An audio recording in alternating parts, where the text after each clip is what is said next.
enjoy it," said the senior churchwarden.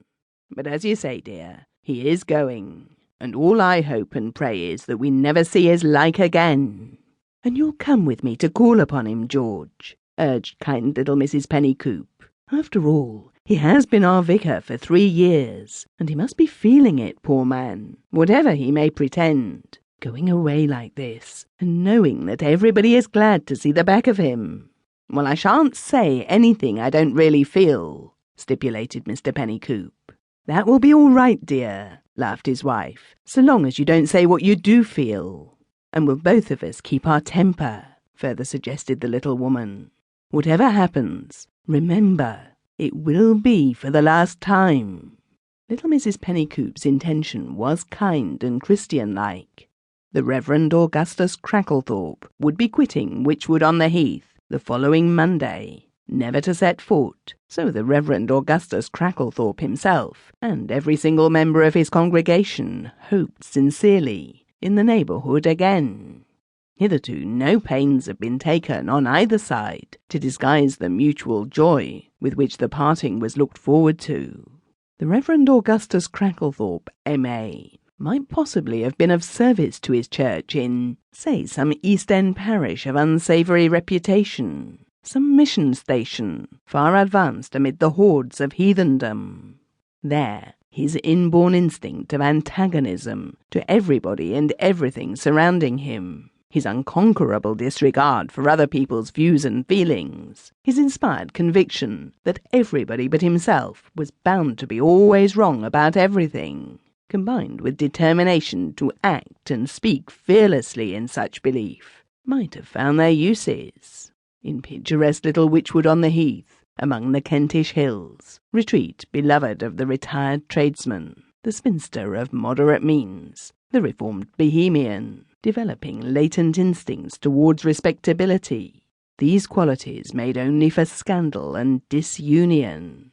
For the past 2 years, the Reverend Cracklethorpe's parishioners, assisted by such of the other inhabitants of Witchwood-on-the-Heath as had happened to come into personal contact with the reverend gentleman, had sought to impress upon him, by hints and innuendos difficult to misunderstand, their cordial and daily increasing dislike of him, both as a parson and a man.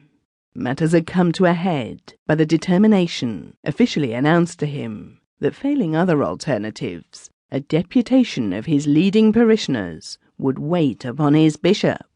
It was this that had brought it home to the Reverend Augustus Cracklethorpe, that as the spiritual guide and comforter of Witchwood-on-the-Heath, he had proved a failure. The Reverend Augustus had sought and secured the care of other souls. The following Sunday morning, he had arranged to preach his farewell sermon, and the occasion promised to be a success from every point of view.